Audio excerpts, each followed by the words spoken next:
اللہ صلی اللہ علیہ وسلم نے ایک موقع پر صحابہ اکرام رضوان اللہ تعالی علیہم اجمعین سے سوال کیا، اتدرون من المفلس؟ کیا آپ جانتے ہیں کہ مفلس کون ہے؟ بارہا آپ نے یہ حدیث سنی ہوگی، لیکن اس وقت سنانے کا مقصد یہ ہے کہ ہماری دوہرائی ہوتی رہے اور ایمان تازہ ہوتا رہے اور ہمیں یہ چیزیں یاد رہیں۔ رسول اللہ صلی اللہ علیہ وسلم نے صحابہ اکرام سے سوال کیا، اتدرون من المفلس؟ کیا آپ جانتے ہیں کہ مفلس کون ہے؟ صحابہ اکرام رضوان اللہ تعالی علیہم اجمعین نے جواب دیا، المفلس عندنا من لا درہم لہ ولا دینار۔ یا رسول اللہ صلی اللہ علیہ وسلم، ہمارے نزدیک مفلس وہی ہے کہ جس کے پاس درہم و دینار نہیں ہے، جس کے پاس روپیہ پیسہ نہیں ہے، مال و دولت نہیں ہے، اسے ہمارے نزدیک مفلس کہا جاتا ہے۔ رسول اکرم صلی اللہ علیہ وسلم نے فرمایا کہ میری امت کا مفلس وہ ہے کہ جو کل قیامت کے دن اللہ کی بارگاہ میں حاضر ہوگا، اپنا نامہ اعمال نیکیوں سے بھرا ہوا لے کے حاضر ہوگا۔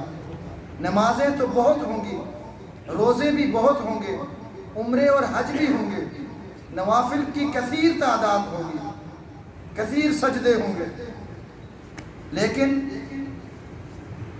وَقَدْ شَتَمَ هَذَا وَأَكَلَ مَالَ هَذَا، مختلف اطراف سے لوگ آئیں گے اس کے خلاف شکایات لے کے، یا اللہ اس نے میرا مال کھایا، یا اللہ اس نے مجھے گالی دی، یا اللہ اس نے مجھے مارا، اس نے میرے ساتھ زیادتی کی، اس نے مجھے برا بھلا کہا، میرے ساتھ ناانصافی کی۔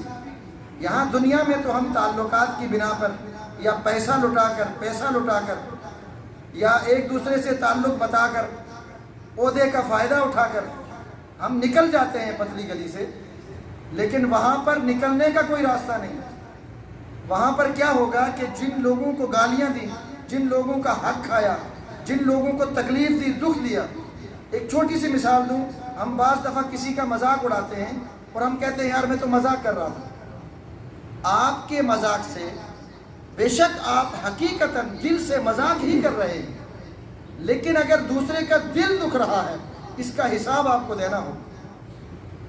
جب ایک بندہ آئے گا آ کر شکایت کرے گا، آپ یہ وہاں کیا دے سکتا ہے؟ روپیہ پیسہ تو ہے نہیں، مال و دولت تو ہے نہیں، بنگلہ گاڑی تو ہے نہیں، دینے کے لیے تو کچھ نہیں ہے، بدلے میں کیا دے گا؟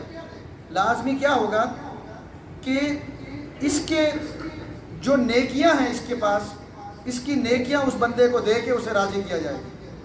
دوسرا آئے گا، اس نے میرا مال کھایا ہے، اس کی نیکیاں اسے دی جائیں گی۔ تیسرا آئے گا، اس نے مجھے گالی دی ہے، اس کی نیکیاں جو ہے وہ اسے دی جائیں گے۔ کرتے کرتے یہ اپنا نامہ اعمال نیکیوں سے بھرا ہوا جو اللہ کی بارگاہ میں گیا تھا، اس کی نیکیاں ختم ہو جائیں گی۔ لوگ اور بھی آ رہے ہیں، ہم تو دنیا میں محسوس نہیں کرتے نا، ہمیں پتہ نہیں لگتا کب ہم کس کا دل دکھا رہے ہیں۔ لاپرواہی کا مظاہرہ ہے، ہم کسی کا حق کھا رہے ہوتے ہیں، ہم دھیان نہیں دیتے، ہم اس بارے میں غور نہیں کرتے، لیکن وہاں لوگ آ رہے ہیں، اللہ اس نے مجھے میرے ساتھ یہ زیادتی کی ہے، نیکیاں ختم ہو گئی، اب کیا دیا جائے گا؟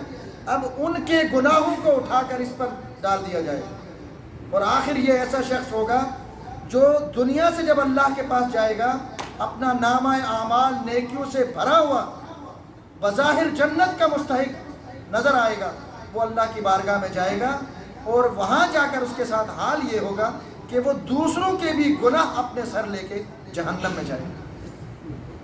لہٰذا میں اس پر اکثر ایک ہی بات کہا کرتا ہوں کہ مجھے اور آپ کو اگر یہ توفیق نہ ہو کہ ہم کسی کی مدد کر سکیں، کسی کے کام آ سکیں یا کسی کو خوش کر سکیں، اگر یہ ہمیں توفیق نہیں ہے تو کم از کم ہم اتنی ضرور کوشش کریں کہ ہم سے کسی کو تکلیف نہ ہو، تاکہ کل اس مفلس جیسا حال ہمارا نہ ہو۔